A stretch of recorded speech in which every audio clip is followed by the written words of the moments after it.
서환구의 라디오 오늘. 여러분 안녕하십니까, 허환구입니다. 대선을 향한 시간이 빠르게 흐르고 있는데요. 대선까지는 34일, 후보자 등록까지는 11일을 앞두고 있습니다. 이런 가운데 한덕수 대행이 내일 오후 공직 사퇴 후 대선 출마를 선언할 것이다, 이런 소식이 전해졌습니다.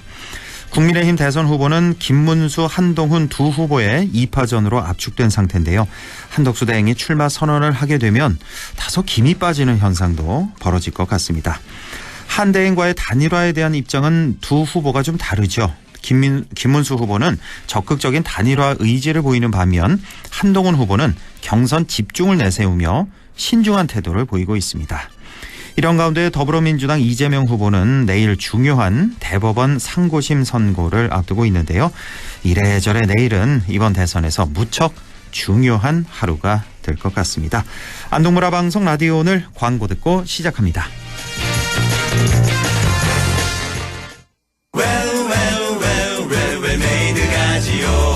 멋진 옷이 필요할 때 웰메이드 가지요. 잘 만든 옷, 잘 만든 옷, 언제나 우리 곁에 웰메이드 가지요. 국민의 옷집 웰메이드. 웰메이드에서 만나요. 다음은 KGM 소식입니다. 최근 출시된 토레스 하이브리드. 전기차에 가까운 주행 모드로 전기차냐 하이브리드냐 말이 많다고 합니다. 듀얼테크 하이브리드의 뛰어난 도심 연비. 결론은 하이브리드, 성능은 전기차입니다. 실구매가 3,100만 원대부터 토레스 하이브리드 KGM. 신축 브랜드 대단지를 누려보기. 10년 임대로 걱정 없이 살아보기. 다양한 주거 서비스를 모아보기. 파주 금촌 주거의 새로운 본보기. 파주 금촌 금호 어울림. 5월 오픈 예정. 031-957-8005. 금호건설. 공공지원 민간임대주택. 네, 대선 34일 전입니다. 4월 30일 수요일 라디오 오늘입니다. 1부 김필수의 차필 귀정 함께하고요. 2부 이슈 오늘에서는 봉화군의 국립백두대간 수목원에서 5월을 맞아 다양한 행사를 마련하고 있다는 소식 알아봅니다. 이어서 배종찬의 리서치 오늘 준비되어 있습니다. 라디오 오늘 많은 애청 바랍니다.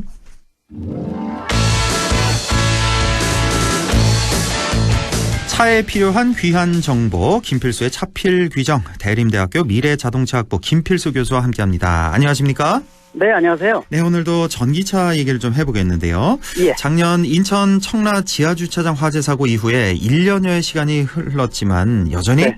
전기차 포비아 상황 그대로고 아파트 등 일선에서 불안감이 아직은 좀 큰 상태인 것 같습니다. 아직 많습니다. 네. 아까 말씀하신 대로 작년 여름에 생긴 것도 아직 해결 방법이 나오지는 않았거든요. 네. 무슨 얘기냐면은 일단 피해자가 상당히 많아서 최대한 1,000억 원이다 이렇게 얘기할 정도인데 문제는 피해자는 이제 가해자가 없는 거예요. 원인 불명으로 나오다 보니까 이 민사소송으로 몇 년 가면서 아마 이 논란도 굉장히 앞으로 진행될 것이다 이렇게 보고 있고 문제는 이 지하주차장, 지하충전소의 특성은 우리나라가 해결할 수 있는 부분은 아니에요. 결국 지하를 써야 되거든요. 네. 지상으로 올려라 뭐 등등 해가지고 종합대책 나왔지만은 피부에 와닿는 정책이 좀 부족합니다. 그러다 보니까 정부가 좀 더 이 빠져있는 이러한 대책을 좀 종합적으로 가미를 해서 일선에서 소비자가 피부로 느껴서 이거 전기차 괜찮아라는 이미지를 심어줘야 되는데 이 지금 아파트 가보시게 되면은요 지하 주차장 아직도 많이 붙어 있습니다. 주차 금지 전기차 또는 충전 80이나 90% 있죠. 이런 게 많이 붙어 있어요. 근데 충전 제어를 못 하거든요, 지금 현재. 그렇죠. 전국에 있는 30만 개의 완속 충전기는 충전 제어 기능이 없습니다. 전국 아파트 동일합니다. 예. 근데 80, 90을 써놓는 이유는 바라는 겁니다. 이 전기 차주한테 차 자체는 세팅이 가능하거든요. 예. 그래서 80, 90 이렇게 낮게 해주게 되면은 그만큼 전기차 화재의 상당 부분을 줄일 수가 있어요. 실제로 이 전기차 화재가 과충전을 통해서 화재가 발생하는 부분들이 전체 25에서 30% 사이 왔다 갔다 할 정도니까 세대 중에 한 대일 정도거든요. 그래요. 예, 그래서 충전 제어만 활용을 하더라도 일선에서 일반 아파트 입주민들이 느끼는 불안감은 많이 감소할 수 있다는 측면에서 정부가 좀 더 종합적인 대책을 강구를 해서 부정적인 시각이 있으면 전기차 보급에 어려움이 있고 또 다른 국가 대비해서 우리가 늦어질 수밖에 없거든요. 예. 예, 그래서 좀 더 고민해서 빠져있는 대책을 좀 더 보완을 하라 이렇게 말씀드릴 수가 있습니다. 지금 정부의 종합 대책이 발표되고는 있지만 정부 대책의 한계점이 좀 있다 이런 얘기가 좀 있어서요. 그리고 그렇습니다. 또 뭐 현장에서 그 효과를 좀 체감하기 어려운 그 이유 어떻게 봐야 될까요? 지금 현재로서는 뭐 이 전기차에 대한 부분들 뭐 여러 가지 차 정도 나오고 뭐 중국산 전기차도 판매가 시작이 돼서 중저가 가성비 좋은 것들 많이 나오고 있는데 예, 예. 문제는 아파트에 산다 그러면 일단 꺼려하는 부분들이 많습니다. 예.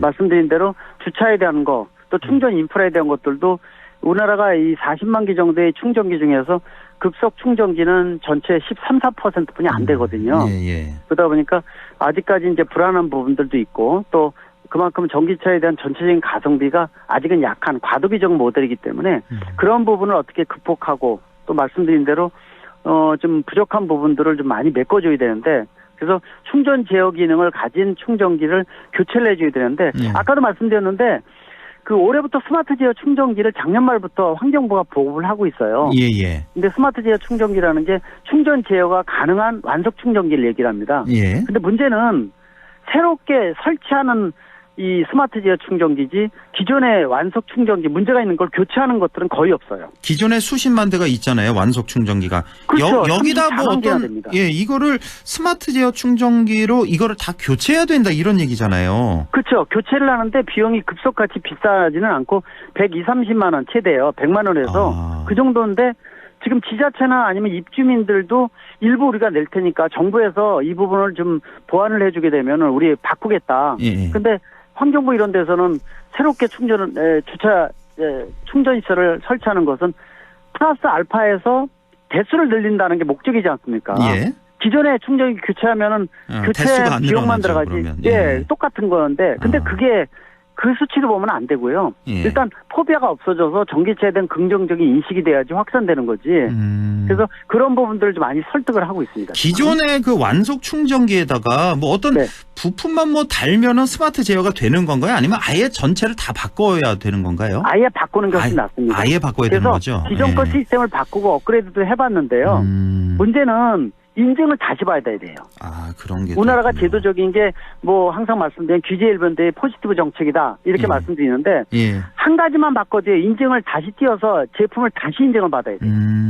그래서 띄어서 그러겠다. 다시 받아서 업데이트 시키고 이러고 하려면은 실제 기존 거를 바꾸는 게 낫다. 그래서 비용 자체도 뭐 급속같이 2~3천만 원이 아니라 예. 100만 원에서 120~30만 원 사이거든요. 그 정도. 그래서 예. 그래서 벌써 일부 지자체에서는요. 환경부에서 이 교체 비용을 안 주다 보니까 예.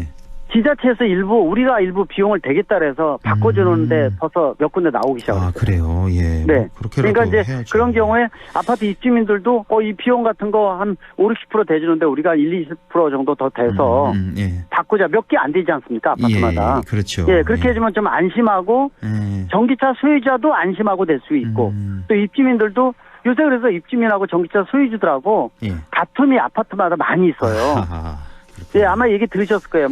우리 아파트도 그래, 우리 아파트도 그래, 이런 분들 많이 있거든요. 예. 예, 그래서 이런 부분의 문제점을 불식시켜야 되고, 또, 오늘 이 시간 통해서 첨단 장치도 개발돼서, 첨단 장치. 전기차 초기에 불이 났을 때, 아예 처음부터 불 끄는 기술이 스타트업이나 이런 데서 개발이 됐어요. 전 이거 세계 저번에 처음으로요. 한번 말씀 주신 것 같은데, 그래서 왜 배터리 맞습니다. 내에서 이제 초기에 진화가 가능하다. 이게 세계 최초 기술이라면서요. 맞습니다. 세계 예. 최초 기술이에요. 그래서 초기에 배터리 셀 모듈의 일부분에 불꽃이 발생하면 미리 감지를 해서 예. 냉각수 안에 돌고 있는 냉각수가 안에 꽉 채워서 수분 내로 다 꺼줍니다. 그게 수십 번 실험을 했는데 굉장히 효과가 좋아요. 근데요, 그 냉각수가 이제 뿜으면서 이제 진화를 하게 되는데, 네. 그리고 나서 그 배터리를 교체를 해야 되니까 아니면 다시 이제 운행을 해도 되는 겁니까? 진화를 하고 실제로요. 나서. 불이 났을 때도 예. 해당되는 모듈에 불이 나고 있는 상태에서도 차를 이동할 수가 있고요. 예, 예. 나중에 수분 내 불이 끈 다음에 꺼진 다음에 예. 해당 모듈되는 그 부분만 아, 떼내고 그 부분만. 나머지 그대로 다 쓸 수가 있습니다. 아, 전체를 다 배터리 가는 게 아니라. 가는 게 아닙니다. 어우, 그럼 그래서 굉장히 좋네요. 비용도 최소화하면서 그러네요. 이 전기차 화재에 대한 불안감도 없애질 수가 있으니까 예, 예. 이 부분들은 배터리사하고 제작사가 합의해서 안에 내부 설계를 좀 변경을 해야 되는데 비용이 덜 들어갑니다. 더 들어가지가 않습니다. 그렇겠네요. 그러니까 정말. 경제적인 것도 있어서 좀 더 정부가 적극적으로 검토를 해서 한번 확인을 해서 진행을 하면은 예. 1년 반, 2년 이내, 내후년 정도는 이 분명히 모델 나올 수 있지 않을까 이렇게 아이고, 기대를 예, 했어요. 빨리 좀 나왔으면 좋겠고. 아까 그 우리나라에서 예. 글로벌 시장에 주도할 수 있는 기술인데요. 그럼요. 예. 스마트 네. 제어 충전기 아까 말씀 주셨는데 한 가지 좀 궁금한 네. 게 있어서 이 스마트 제어 충전기로 다 교체를 하면 충전기를 그럼 여기는 완전히 100% 화재 위험이 없다고 봐야 돼요? 아니면 그 확률만 좀 떨어뜨린다고 봐야 돼요? 여기서도 화재가 날 수가 있는 일반적으로 이 충전 제어라는 건 뭐냐면은 100% 과충전을 방지해 주는 방법이거든요. 예, 예. 보통 충전량을 약간 낮춰서 안전 마진이라 그러는데 그 한 80, 90%를 하게 되면은 예. 여유가 있지 않습니까? 왜 예, 예. 출렁거려서 물이 넘치지 않기 때문에 배터리 셀 단락이나 이런 것들을 많이 방지할 수가 있는데 예. 그 관련된 과충전으로 이 화재 생기는 게 아까 말씀드린 대로 25%, 30% 해당이 돼요. 예. 그래서 보통 충전 중에 불이 나거나 또 충전이 끝난 다음에 주차 중에 전기차에 불난 경우 예. 이 아까 말씀드린 인천 화재도 이틀 후에 불난 거거든요. 예. 이런 것도 이제 과충전 같은 것들도 예상할 아하. 수가 있어요. 그래서 예. 전체 원인은 아니어도 이 부분만 보완을 하더라도 네. 화재의 원인을 상당히 줄일 수 있는 그러니까 화재 요인을 몇 가지를 다 줄이는 방법을 찾아서 하나하나 찾아야 되는데 그 중에 지금 하나다. 말씀드린 충전제가 가장 좋은 효과라고 볼 수가 있습니다. 그렇군요. 그러니까 충전 중에 화재가 나는 경우가 이제 과충전으로 인한 거니까 100% 이게 꽉 채워지는 그런 경우에 그렇죠. 나는 과충전이 되어 있는데 계속 네. 전기를 계속 넣다 보니까 충전하다 보니까. 배터리 셀이 스트레스를 받는 겁니다. 그러니까 그 원인 중에 하나는 우리가 막을 수가 있다. 80에서 맞습니다. 90%만 근데 그 원인이 충전되도록. 굉장히 예. 중요한 원인이라고 말씀드립니다. 그렇군요. 자, 그리고 또 하나가 이제 연기와 불꽃을 감지하는 인공지능 카메라로 원스톱 솔루션 제공 기술도 확보됐다고 하는데 이거 좀 말이 어렵네요. 인공지능 근데 카메라. 이거를 잘 보셔야 되는 게 지금 현재 작년에 불난 이후에 환경부에서 안전시설 강화라고 하면서 이 충전기를 설치하면서 주변에 뭐 CCTV나 각종 안전시설을 강화를 하면 보조금을 더 주고 있어요. 예. 근데 한 가지 좀 잘 보셔야 되는 게 우리가 보통 열 화상 카메라라고 들어보셨어요? 열 화상 불이 나면은 카메라. 예. 불꽃의 온도를 바로 감지해서 뭐 알려주고 이건데 예. 일반 화재에서는 이게 굉장히 의미가 있어요. 온도가 바로 올라가 불길이 보이지 않습니까? 그렇죠. 예. 근데 전기차는요. 불이 한번 확산하면 이미 열폭주가 생긴 거니까 그때는 이미 늦은 거예요. 이미 늦다. 그래서 전기차는 처음에 유독 가스가 방출이 돼요. 예. 그 가스 방출이 수십 초에서 수분, 1, 20분 가는 경우도 있습니다. 예. 그래서 연기가 처음에 나올 때 연기 불꽃 감지는 불꽃하고 연기를 같이 감지를 해서 연기가 올라오면 바로 알려주는 거예요. 아, 예. 바로 또 인공지능 카메라는 그러한 사례를 여러 가지 메모리 카드까지 안에 들어가 있어서 이러한 사례를 보면은 연기가 좀만 나더라도 이런 경험을 이미 카메라가 가지고 있기 때문에 미리 인지를 해서 휴대폰 앱으로 관리자한테 통보를 하거나 심지어는 소방서에 연락을 자동으로 해주는 시스템인데요. 예. 얼마나 좋습니까? 근데 아까 이 열 화상 카메라 같은 경우에는 불길이 한번 붙어서 열폭주가 생기면은 이미 골든타임 다 이미. 놓친 거예요. 아, 그렇군요. 그래서 너무 열 화상 카메라만 강조하다 보니까 근데 전기차 화재에서는 열 화상이 중요한 게 아니라 연기 감지가 중요하거든요. 예, 그래서 예. 그 부분을 주변에 이제 각종 기관들 제가 자문해 주다 보니까 또 위원이고 그래서 이 부분에 대해서 주지를 많이 시켜요. 너무 열 화상 카메라가 가격은 굉장히 고가인데 예. 실제로 불이 붙어서 확산되어 있는 상태에서는 이미 골든타임 다 놓친 거기 그렇죠. 때문에 예. 연기 감지가 일단 연기 불꽃 감지를 강조하는 이유가 바로 거기에 있어서 예. 아마 아파트나 이런 관리자분들도 또 입대위에서 무조건 열 화상 카메라 얘기를 하는데 그것도 좀 문제가 있다고 볼 수가 있습니다. 그러니까 전기차 화재가 날 때는 처음에 이제 불꽃과 연기가 먼저 이렇게 피어나는 거군요. 그 연기가 일단은 한참 예. 생깁니다. 연기가 나고 한 몇 분쯤 후에 이게 이제 폭발을 하게 되는 불꽃이 이제 일반적으로 본격적으로. 이 화재 생긴 거를 많이 보는데요. 예, 예. 보면은 이 최소 수십 초 이후에 불나는 경우도 있지만 보통 수분 정도가 연기가 나는 수분 경우가 많아요. 정도는 연기가 네, 나고 그러니까 나서. 수분이라는 것 자체가 전기차의 골든타임이 굉장히 짧다고 예전에도 말씀드렸는데 예. 연기부터 감지하면은 몇 분을 구할 수 있다는 얘기는 그렇죠. 사람도 피하고 응급처치를 소방서 미리 연락해서 불 끌 때 초기에 끌 수 있다는 것도 있기 때문에 예, 예. 그래서 연기 감지가 이 실제로 열이 이미 붙어서 확산이 된 상태하고는 완전히 하늘과 땅 차이라고 볼 수가 있습니다. 그렇군요. 하나만 더 짧게 좀 여쭤볼게요. 그 왜 노후된 전기차에 대해서 보조금을 좀 지급하면서 폐차를 유도해야 된다 이런 제안도 좀 있는 걸로 알고 있는데 그러면 보통 한 몇 킬로미터 정도 운행한 전기차를 노후화된 전기차로 보느냐? 예, 보통 예. 저런 걸 보셔야 돼요. 내연기관차에 비해서 전기차는 3, 4년 간격으로 전기전자 시스템이 줄어 들어가 있는 게 전기차이기 때문에 예. 기술 개발의 정도가 3, 4년마다 크게 바뀌어요. 그렇겠죠. 그래서 예. 10년 이상 된 전기차 하면은 굉장히 10년. 노후화됐다고 보셔야 되고요. 10년. 주행거리 1년에 한 2만이다 그러면 한 15만, 20만 킬로미터 뛴 거죠. 예. 근데 이런 10년 이상 된 전기차가 국내 70만 대 중에서 6, 7만 대가 돼요. 예. 그래서 지금 정부에서 노후된 경유차를 폐차할 때 보조금 주는 거와 마찬가지로 노후화된 전기차를 6, 7만 대를 이 폐차하면은 보조금을 주면은 빨리 이걸 순환시키게 되면은 역시 오래된 전기차일수록 화재가 많을 수밖에 없고 시스템에 불안한 부분이 많이 있거든요. 예, 예. 그래서 그런 부분들은 보조금을 좀 올려서 많이 주라라고 이제 설득을 하고 있습니다, 지금. 그렇군요. 한 10년 정도 그리고 네. 운행 거리는 15만에서 한 20만 정도 단차는 예. 좀 폐차도 생각해 봐야 된다.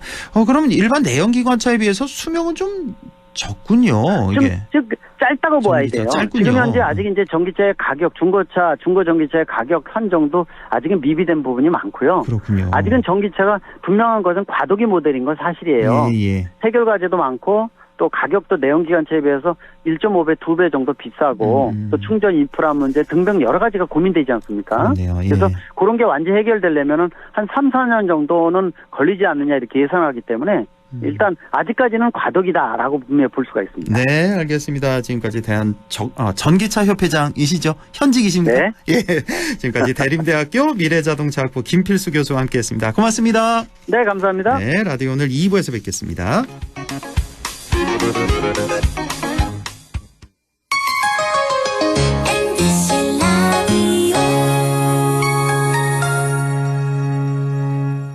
경상북도 지정 우수 특산물 브랜드 특허받은 햄프돼지 햄프한우, 해썹 무항생제 인증 햄프돼지, 프리미엄급 햄프한우를 저렴하게 맛보세요. 대형 주차장과 70명 단체석까지. 경북도청 신도시 햄프돼지 햄프한우타운 5월 7일 오픈 054-653-6000번. 오늘도 안전하게 음주운전 예방수칙 알려드립니다. 첫 번째, 술자리가 예정된 경우 미리 귀가 방법을 정하고 차는 가져가지 않는 것이 안전합니다. 두 번째, 음주 후 자전거나 전동 킥보드를 이용하는 것도 음주운전 처벌 대상에 포함됩니다. 세 번째, 과음을 한 다음 날에는 대중교통을 이용해 주세요. 숙취 음주운전 역시 처벌 대상입니다. 네 번째, 음주운전을 방조하는 경우에도 3년 이하의 징역형 또는 1,000만 원 이하의 벌금형에 처해질 수 있습니다. 적극적으로 말려주세요. 위험한 음주운전 미리 예방하여 소중한 생명을 지켜주세요.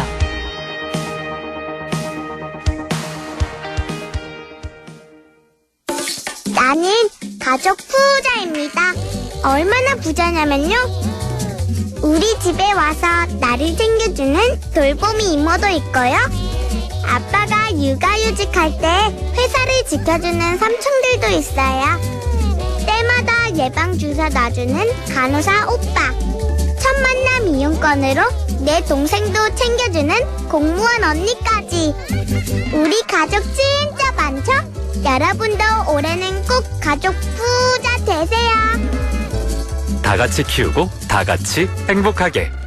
공익광고협의회.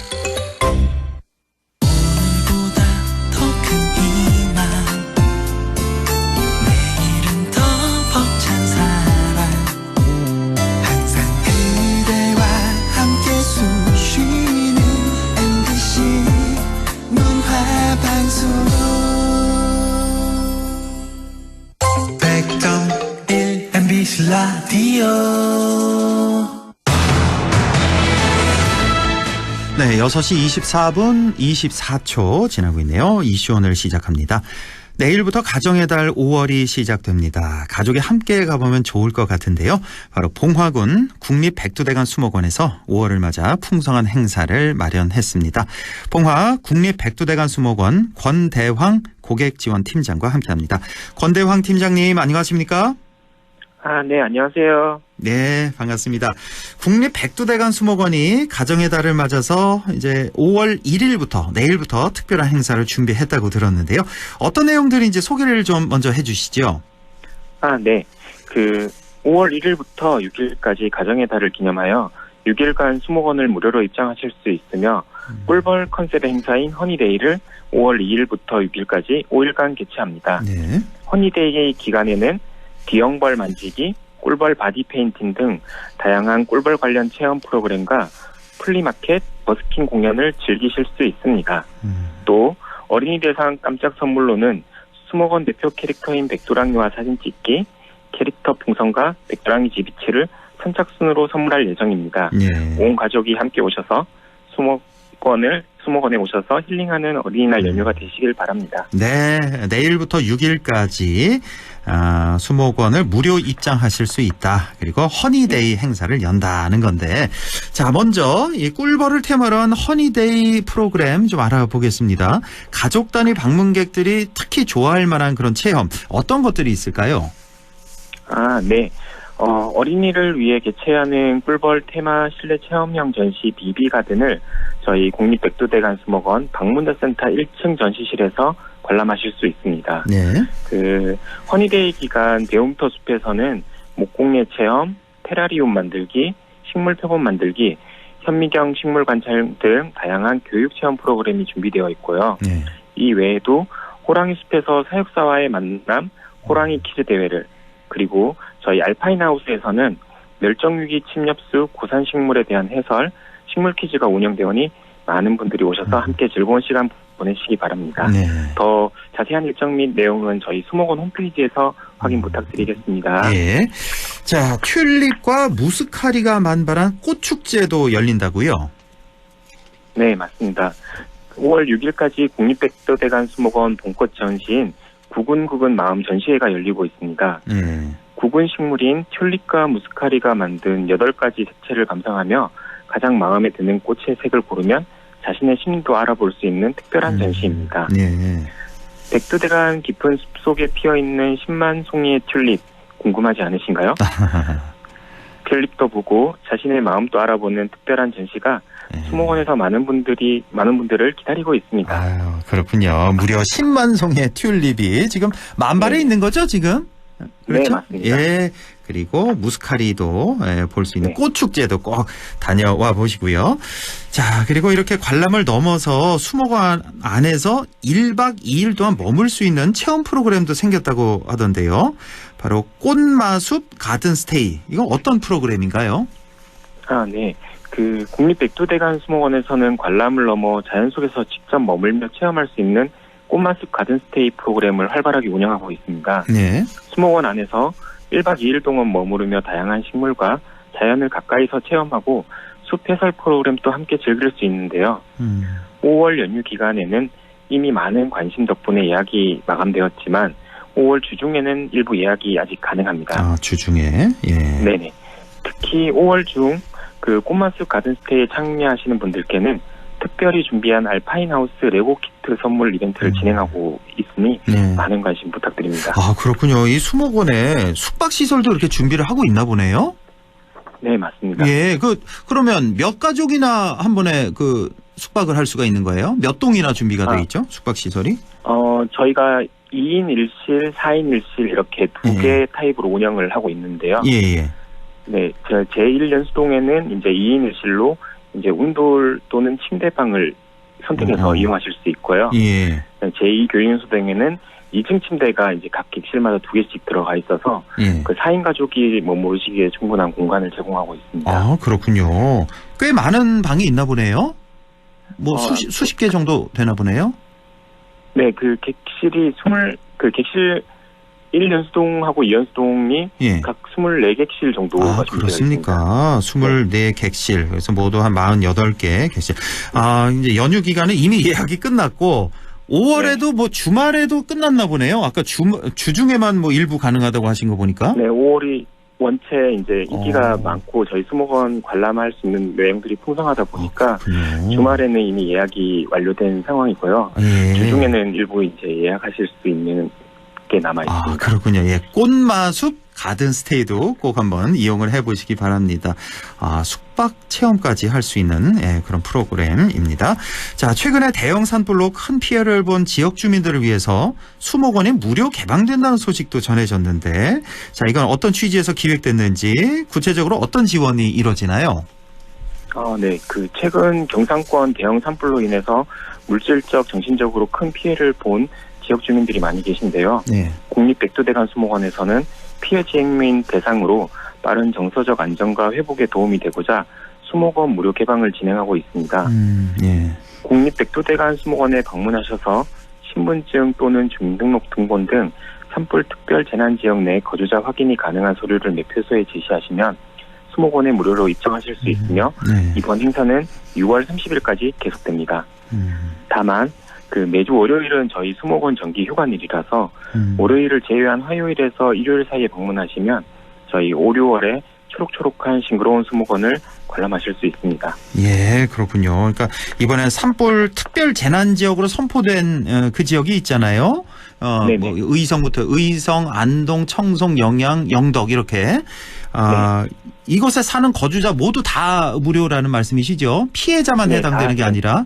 그렇죠? 아닙니다. 거주자 모두 다. 거주자 모두 다. 6월 말일까지 이렇게 무료 행사, 무료 개방을 진행하고 있습니다. 자, 5월에는 주말과 공휴일에 안동 종합터미널과 그리고 영주역에서 무료 셔틀버스도 운행한다는 소식인데요. 어떻게 이용하면 되는지요? 네. 5월 수목원 관람 성수기를 맞아서 국립백두대간 수목원에서는 관람객 대상 무료 셔틀버스를 운영합니다. 1일 1회 운영을 하고요. 5월 한 달 동안 총 10회를 운행합니다. 5월에는 이제 토요일, 일요일과 공휴일인 5월 5일, 5월 6일에 운행이 됩니다. 예. 탑승 장소는 안동 종합터미널과 안동역 사이, 그리고 영주역 앞이고요. 탑승 예약은 4월 22일부터 네이버 예약으로 접수를 받고 있습니다. 아, 미리 예약을 해야 되는 거군요. 네이버로. 네, 맞습니다. 예. 네네. 무료 셔틀버스 이용을 원하시는 고객께서는 네이버 검색창에 국립백두대간 수목원으로 검색을 하시고 이제 스크롤을 아래로 조금만 내려보시면 5월 국립백두대간 수목원 셔틀버스 예약 페이지를 확인하실 수 있고요. 이제 클릭해서 들어가 보시면 요일별 예약이 얼마나 가능한지 이제 좌석 상태를 확인하실 수도 있습니다. 예. 인기가 되게 많은 서비스다 보니까 예. 관심 있으신 분들은 서둘러서 이제 예약해 주셔야 될 것 같아요. 그렇군요. 그래서 안동 터미널과 영주역에서 무료 셔틀버스도 운행한다는 거 네이버 예약으로 접수를 하고 있다.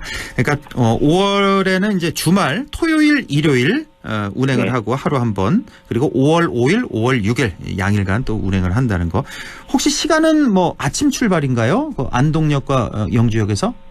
네, 아침 9시에 출발을 9시. 해서 총 이제 수목원에 도착하셔서 5시간 정도의 관람 시간을 저희가 드리고요. 예. 그 이후에 이제 다시 탑승하셨던 곳으로 이제 가는 그런 서비스입니다. 그렇군요. 아침 9시에 안동 터미널 영주역 여기서 이제 백두대간 수목원으로 출발을 합니다. 그리고 한 5시간 정도 구경하시고 이제 돌아오는 것까지 이렇게 책임을 져 주시는군요. 네. 자, 끝으로 이번 5월에 수목원을 찾을 계획인 그 청취자분들께 전하고 싶은 말씀 마지막으로 좀 부탁드릴게요. 네. 5월이 가정의 달인 만큼 저희 국립백두대간 수목원에서도 수목원을 방문하시는 관람객들을 위해 다른 어느 때보다 다양한 체험과 이벤트를 많이 준비하고 있습니다. 자녀, 부모님 그리고 지인들과 함께 국립백두대간 수목원을 찾아주시고 광활한 자연 속에서 잊지 못할 추억을 많이 만들어 가시길 바랄게요. 네, 감사합니다. 알겠습니다. 네, 지금까지 봉화 국립백두대간 수목원 권대황 고객지원 팀장과 함께했습니다. 팀장님 고맙습니다. 네, 감사합니다. 예. 라디오 오늘에서는 청취자 여러분의 참여를 기다리고 있습니다. 우리 지역에서 발생한 사건 사고 소식이나 함께 토론하고 싶은 내용을 안동 MBC 홈페이지 라디오 오늘 게시판에 올려주시기 바랍니다. 전화와 문자 참여도 하실 수 있습니다. 전화는 851국에 7191번, 문자는 샵 0913번으로 보내주시면 됩니다. 문자는 단문 50원, 장문 100원의 정보 이용료가 있습니다. 여러분의 많은 참여 바랍니다.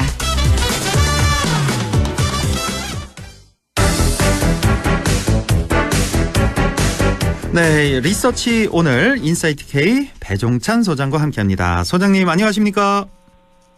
안녕하십니까, 배종찬입니다. 네, 그동안 참 말도 많았던 국민의힘 경선 김문수냐 한동훈이냐, 네. 그리고 홍준표 한동훈이냐, 말도 많은데 결국은 김문수 한동훈이 올라갔습니다. 자, 결과가 이렇게 나온 이유, 분석을 어떻게 하고 계십니까? 제가 쉽게 설명을 드릴게요. 정확한 수치는 알 수 없습니다만 이번 경선에서 중요한 건 결국 국민의힘 내부에서 지지층이나 국민의힘 지지층이죠. 또 무당층 그리고 당원들의 표심을 좀 크게 나누는 것은 일단 탄핵 반대 또 탄핵 찬성 아니겠습니까? 네. 그러면은 대체로 한 3분의 2 정도는 국민의힘 내부의 정서가 탄핵 반대 정서가 있어요. 3분의 2가 우리가 옳고 그르다는 문제로 따질 부분은 아닌 것 같고요. 그러면은 한동훈 후보는 자기 표를 가져간 겁니다. 3분의 1. 그러니까 3분의 1을 가져가면은 2위로 올라갈 가능성이 상당히 높죠. 왜 그러냐면 다른 탄핵 반대 두 후보가 김문수, 홍준표 후보죠. 그러면 두 후보가 정확하게 3분의 1씩인데 0.1%라도 한동훈 후보보다는 많이 이렇게 나눠 가지기는 어려운 거 아닙니까? 그렇죠. 결과적으로는 분석을 해보면 이번에 국민의힘 사자 경선에서 김문수 후보 쪽으로 좀 쏠림 현상이 일어났다고 볼 수 있을 것 같아요. 그런 이유는 첫 번째로는 윤석열 전 대통령을 지지하고 탄핵 반대 쪽이 더 김문수 후보 쪽에 싱크로가 많이 걸렸다 이렇게 볼 수 있는 것이고 또 하나는 이제 한덕수 대행을 지지하는 사람들이 누구를 지지하는가가 중요하다는 말씀 지난 시간 드렸죠. 그런데 그 부분이 김문수 후보 쪽으로 갔다 그러면 이건 어디까지나 제가 이제 분석하는 개념상의 수치입니다. 한 45를 가져갔을 거예요. 개념상의 수치라는 것을 참고로 말씀드립니다. 이제 그러면은 한동훈 후보는 3분의 1이니까 35. 그럼 남는 건 25% 정도밖에 안 되거든요. 안철수 후보는 빼고요. 그러면 홍준표 후보가 결선에 못 올라가는 거예요. 그러니까 한 후보 쪽으로 탄핵 반대한 이 당원들의 표가 3분의 2라도 그게 대부분 김문수 후보 쪽으로 쏠렸기 때문에 결국 홍준표 후보는 전 후보는 간택을 못 받는 그런 상황이 된 거고 반면에 한동훈 후보는 여러 가지 우려 사항들이 많았죠. 이번에 경선에 뛰어들면서. 그런데 이제 중요한 건 한동훈 후보는 한 가지만 보시면 돼요. 자기 표를 회복할 수 있느냐 없느냐. 근데 이제 자기 표. 토론을 거치고 위더우니가 있고 또 팬덤이 있으니까 적어도 자기가 최소한 가져갈 수 있는 표는 회복이 된 겁니다. 그게 이제 3분의 1이니까 대략 이제 제가 개념상으로 설명하는 수치는 35에 근접했다. 그러면 45에 김문수, 35에 한동훈 두 사람 올라가는 것이고 25에 홍준표는 꺾여버리게 된 것이죠. 이렇게 이건 확인된 정확한 수치는 아닙니다만 개념상의 분석상에 이렇게 분석을 말씀을 거듭 드렸습니다. 그렇다면 지금 말씀 들어보면은 지금 이 결승전에서요 절대적으로 그럼 김문수 후보가 유리한 상황 아닐까요? 그러면? 그렇죠. 그렇게 이제 일단은 제가 거듭 말씀드립니다만 탄핵 반대냐 탄핵 찬성이냐 옳고 그름으로 제가 구분하고 분석하지는 않는다는 말씀을 거듭 드렸습니다.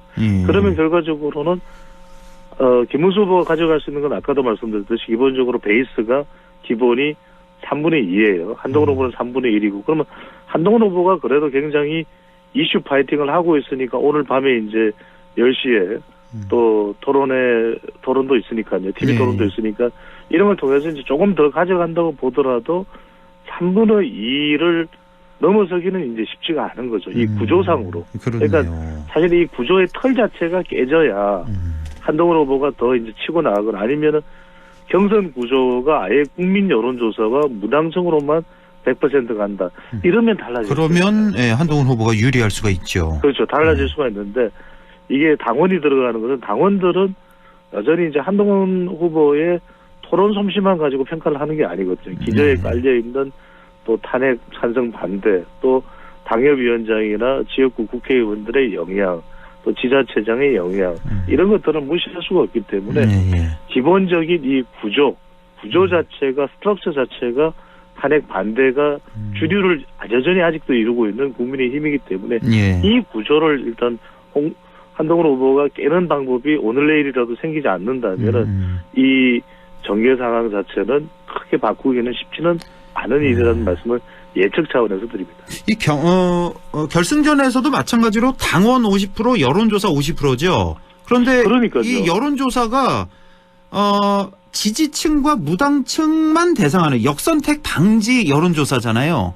그대로입니다. 네, 그대로니까 그래서 이제 김문수 후보가 좀 유리한 상황이다 이렇게 분석을 해주신 거고 그럼에도 불구하고 예측을 말씀드리겠습니다. 네, 그럼에도 불구하고 지금 요즘에 또 한동훈 후보가 또 많이 치고 올라간다는 그런 여론조사도 많이 나오고 있고 그렇죠. 상승세가 한동훈 후보인 것만은 분명합니다. 그래서 2위로 이제 결승까지 올라가는 것이고 그 이야기는 뭐냐면 상승도 상승이지만 제가 말씀드렸듯이 3분의 1의 자기 지지층들 팬덤을 회복할 수 있느냐가 한동훈 후보에게는 가장 중요한 목표였는데 그건 적어도 달성하고 결선까지는 올라왔다라고 분석을 할 수가 있는 것이죠. 그나저나 김문수 후보가 만약 이기게 된다면 한덕수 대행과 무조건 단일화할 것 같아요. 지금 봐서는. 근데 그렇죠. 한동훈 후보가 올라가면은 단일화 쉽지 않을 것 같은데요. 오늘도 어젠가요? 오늘 인터뷰하는 거 보니까 후보 중심으로 단일화 다시 생각해야 된다. 뭐 이렇게 인터뷰를 해서 두 가지가 있을 거예요. 한 가지는 일단 한동훈 후보는 지금 단일화 이야기를 절대 못합니다. 왜냐하면 단일화 이야기를 하는 순간 모든 이 결선의 이슈 자체는 단일화가 되거든요. 그러면 단일화 이슈는 김문수 후보가 선점하고 있거든요. 그리고 대체로 지금 김문수 후보 쪽에 가 있는 의원들이나 또는 당내 정치인들이, 당내외 정치인들이 또 한덕수 권한대행과도 연결돼 있어요. 그러니까 그건 오히려 이제 한동훈 후보가 단일화를 적극적으로 태도를 취하게 되면 자충수가 되거든요. 두 번째는 이런 게 있겠죠. 그러니까 한동훈 후보로서는 본인은 이재명을 꺾을 후보라고 하는 것이 이제 가장 지금 승부수를 던지는 것인데 그러면은 본인은 오히려 한덕수 대행과 단일화가 아니라 이재명 후보를 강한 이제 공격 대상으로 삼으면서 한덕수 후보마저도 끊고 자기가 단일 후보로 나가야 되겠다는 생각을 한다면 뭐가 중요하냐면 이게 삿바 싸움이 중요합니다. 삿바 싸움. 코락코락 자기가 만약에 최종 후보가 되면은 한덕수 후보에게 유리할 그런 단일화 방식을 절대 선택할 수가 없거든요. 그렇겠죠. 그래서 한동훈 후보는 오히려 이런 부분에 대해서 명쾌한 입장을 못 내는 가장 큰 이유가 될 수 있겠습니다. 그런데 제 생각에는 이제 만약에 이제 한동훈 후보가 올라가면 지난번에 왜 당대표에서 이제 끌어내릴 때처럼 지금 한덕수 후보, 한덕수 대행 뒤에는 이른바 뭐 윤 전 대통령 그리고 친윤그룹 당내 뭐 지도부들 이런 게 있는 거잖아요. 그렇죠. 또 다시 그럼 또 그 단일화 룰 같은 것도 또 이쪽에서 또 정하려고 굉장히 또 삿바 싸움 할 것 같고 한동훈 측과 함께 그렇죠. 이렇게 되면 또 결렬될 가능성도 있고 좀 그래 보이네요. 지금으로 봐서는 어떻게 될지 모르겠어요. 그래서 이게 굉장히 역설적인 것이 오히려 그래서 국민의힘 최종 후보를 한덕수 대행이 결정한다. 이런 분석도 가능해지는 겁니다. 그래서 한동훈 후보하고는 껄끄러워질 수가 있기 때문에 아예 한덕수 대행을 지지하는 보수층 또 당원들도 오히려 그러면 한덕수 대행하고 단일화에 더 적극적인 사람에게 투표할 수 있는 현상. 그게 이제 일어날 수가 있다라는 말씀을 제가 재차드리는 거죠. 그래서 김문수 후보가 또 유리한 또 한 가지 또 요인이 되는 거군요. 자, 김문수 한동훈 후보 얘기를 좀 해봤는데 저 홍준표 후보 얘기를 좀 안 할 수가 없는 게 이번에 좀 아쉽게 좀 떨어졌는데 일단 이게 떨어진 것도 상당히 좀 놀라운 일이었습니다만은 바로 그 자리에서 정계 은퇴 선언하고 탈당도 했습니다. 오늘 뭐 탈당계를 오늘 또 제출을 했다고 하는데 자 그러면 왜 홍 후보가 이렇게까지 했을까? 바로 이렇게 했을까? 뭐 경선 룰이라든지 아니면 뭐 당 지도부에 대한 뭐 불만 때문일까? 아니면 명태균 수사가 또 옥죄어 오는 거 뭐 이것 때문일까? 뭐 여러 가지 추측이 좀 들더라고요. 일단은 명태균 수사는 아닌 거. 이건 아니고 네 가지 중에서 이제 첫 번째로는 당 지도부에 대한 불만이 있겠죠. 불만. 그러니까 지도부에 있는 불만이 지도부가 노골적으로 김문수 후보 편을 든다고 판단했겠죠. 그러니까 이제 홍준표 후보는 김문수 후보가 나오면서 가장 타격을 받는 인물이 홍준표거든요. 예, 그러니까 지지층이 같은 비슷해서. PK에다가 예. 또 이제 또 윤 정부의 적자론으로 또 더 싱크로라는 것은 더 일치되는 인물이 김문수라는 분석을 드렸습니다. 그러니까 가장 크게 타격을 받는 게 한동훈 후보가 아니라 홍준표 후보예요. 그래서 이제 그런 부분에 대해서 지도부가 또 한덕수 권한 대행에 대해서도 단일화를 더 적극적으로 또 공개하는 부분에 대해서 불만이 있을 수밖에 없는 것이고 그 이제 반응인 거죠. 그 서운함, 그 분노 이런 게 이제 앵그리 버드 또 이제 홍준표 후보 하면 또 앵그리 버드 아닙니까? 전 후보는. 두 번째로는 뭐냐면 그런 부분도 있을 거예요. 당원들에 대한 그러니까 탈당을 한다는 건 당에 대해서 우리가 이른바 경상도 사투리로 정남이가 떨어졌다라는 것이죠. 그런 이유가 30여 년간 자기가 이렇게 희생을 했는데 지난 대선도 그렇고 이렇게까지 당원들이 내 마음을 몰라주나. 정말 이런 헌신을 한 후보에게 3위자를 남겨주는 당 같으면 난 이별이다. 이 이제 아쉬움이 있는 거죠. 세 번째로는 저는 한동훈 후보에 대한 또 속내도 있는 것 같아요. 그러니까 시종일관 토론회를 하면서 짜증을 내고 분노를 냈고요. 자꾸 깐족거리네. 강자다. 그럼 내 SNS를 한 걸 다 쟁여놨네. 뭐 이러면서 이제 또 그런 분노가 있었고. 이제 한동훈 후보도 뭐 그런 이야기도 했어요. 자기가 뭐 그러려고 그런 건 아닌데 이제 토론이라는 것은 후회가 안 남도록 자기의 이 가치를 제대로 끌어올려서 이제 서로 주고받는 거 아니겠습니까? 그러다 보니까 이제 한동훈 후보는 상당히 또 이제 거칠게 또 밀어붙였던 측면도 있어요. 이번 토론회에서. 그렇죠. 예. 뭐 한동훈 후보로서는 자기를 부각시켜야 되니까. 그러니까 이제 뭐 안철수 후보에 대해서도 왜 본회의장에 안 나오셨습니까? 안 나오셨잖아요. 이걸 여러 번 이야기를 하고 한동훈 후보에 대해서도 뭐 전술핵 재배치 이야기하시는데 어디다 배치하실 거면 어디예요? 어디입니까? 이런 것들 자체가 이제 굉장히 좀 당에 대한 그런 서운함도 있고 마지막은 저는 사실은 많은 사람들이 이 부분을 분석을 안 하는데 사실은 홍준표 같은 인물은 자기에게 화가 난 거예요. 자기 본인에게 화가 났다? 그렇죠. 그래도 홍 독고다이, 홍 코카콜라, 홍 사이다 이러면서 토론하면은 그래도 홍준표였거든요. 그리고 순발력 하면은 저는 한 30년 전에 국회에서 홍준표 후보를 뭐 의원이 맞을지도 있으면 그때 홍준표는 바로 모래시계 검사였거든요. 그렇습니다. 내가 반값 등록금을 할 거예요. 그랬는데 그런 본인이 이제는 굉장히 위축되고 초라하고 뭐 CBDC 전문 용어도 생각 안 나고 그런 부분에 대해서는 자책감. 그 부분이 저는 그냥 미련두지 말고 난 뭐 살아 지불한다. 말은 그게 가장 크게 작동한 것이 아닌가 싶습니다. 예, 지난 뭐 2012년인가요? 그때도 일단은 뭐 정계 은퇴 선언을 했습니다만 곧바로 또 복귀를 한 경험이 있어서 그렇습니다. 정말 정계 은퇴일지 이거 조금 더 지켜봐야 될 거고 또 SNS에 이제 서울 시민으로 살아가겠다 이걸 또 강조를 했기 때문에 다음 목표는 서울시장 아니까 이런 얘기도 벌써부터 나온다는 거 일단 좀 전해드리고요. 예. 내년에 그런 얘기가 나왔어요. 그러니까 제가 알기로는 그 아들의 집이 예전에 또 이제 홍준표 후보도 서울에서 지역구 활동을 할 때는 동대문도 있었지만 송파구도 지역구였거든. 제가 알기로는 송파구인 걸로 알고 있습니다. 예, 그 주택이 있다 그러죠. 예. 자, 민주당 얘기도 좀 해봐야 돼서 이재명 후보가 이제 89.77%로 자 최종선 후보가 됐습니다. 자 오늘 선대위 출범식이 있었는데 여기 보니까 뭐 일단 뭐 친명은 뭐 당연히 들어가고 뿐만 아니라 비명 그리고 보수 인사들도 많이 들어갔단 말이에요. 네, 뭐 윤여준부터 시작해서 우리 지역에서는 모르는 분이 없습니다. 권오을 전 의원 같은 이런 인사도 들어갔고 강금실 또 정은경 그 코로나 시대 코로나 때 아주 활약이 많았던 그리고 이렇게 출범식이 있었고 여기에 플러스 지금 얘기가 솔솔 나오는 게 유승민 전 의원 얘기가 자꾸 거론이 된단 말이에요. 예, 여기 좀 한 말씀 주시죠. 예. 아니 유승민 전 의원뿐만 아닙니까? 울산의 지역구를 동호있는 김상욱 의원 있죠. 탄핵 찬성을 했는데 김상욱 의원 영입설도 있어요.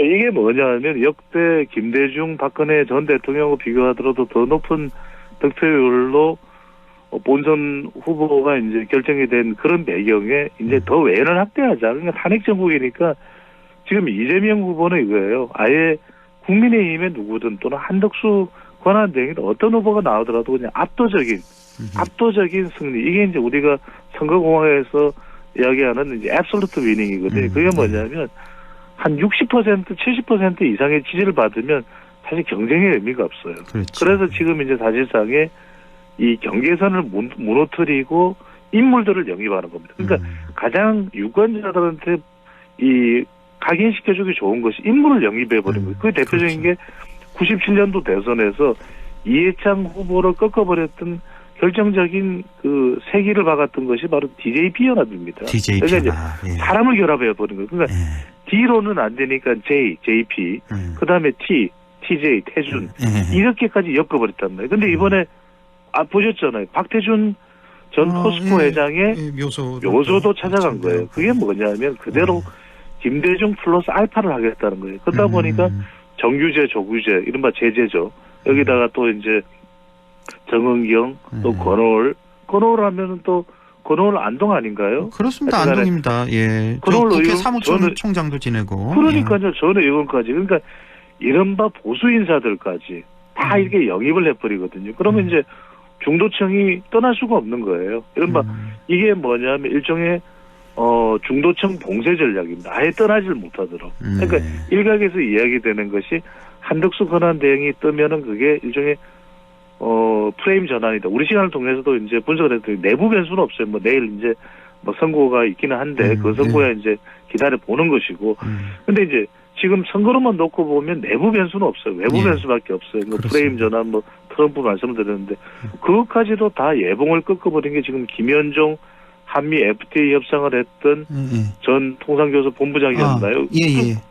그 김현종 전 본부장도 들어가 있죠. 다 들어가 있어요, 사람들이. 들어갔습니까? 캠프에 김현종 다 들어가 있어요. 그래요. 그러니까 지금 이제 이런 순서고 조금 있으면 이제 문화 연예인들이 또 여기 참여를 하게 됩니다. 순서가 그래요. 순서가 그래요. 그러니까 대체적으로 체육계 인사들은 조금 정치판이 부담될 수 있기 때문에 제일 나중인데 조금 있다가 이제 가수, 그 다음에 배우 이렇게 쭉 이제 이제 나옵니다. 그러면은 이렇게 되면은 국민의힘은 아주 이제 쫓아가기가 숨가쁠 수밖에 없는 상황이 되는 거죠. 시간이 많지가 않아요. 그렇습니다. 네. 예. 자, 저는 뭐 한 후보 등록할 때쯤 돼서 유승민 전 의원까지 영입을, 이건 정말 핵폭탄일 것 같아요. 이걸 좀 상당히 저는 제일 궁금한 사람이 이분이거든요. 예, 어떻게 될지 좀 지켜보고. 아유, 시간이 애매하게 다 됐네요. 예, 그러면 자, 내일 그 선고 있잖아요. 왜 이렇게까지 서두르는 건지. 예? 저 대법원장이, 조희대 대법원장이. 이건 뭐 간단합니다. 30초만요. 조희대 대법원장이 이건 뭐 무죄 선고가 내려지든 어떤 선고가 내려지든 이른바 불확실성을 제거하기 위한 거예요. 그렇지 않으면 이 선거 국면의 불확실성 이런 것들이 있기 때문에 내일 이제 뭐 상고 기각 무죄 뭐 또 이제 뭐 세 가지 이야기를 하는데 이건 뭐 희망 회로를 보수 희망 회로를 작동시킬 일이 전혀 아니고 그냥 있는 판결 그대로. 그러니까 날짜가 5월 1일 한 것은 조희대 대법원장은 사법의 안정과 그 다음에 이른바 불확실성을 제거한다는 차원이 가장 강하다. 다른 어떤 정치적 의미를 담는 건 타당치는 않아 보입니다. 네, 지금까지 배종찬 소장과 함께했습니다. 고맙습니다. 감사합니다.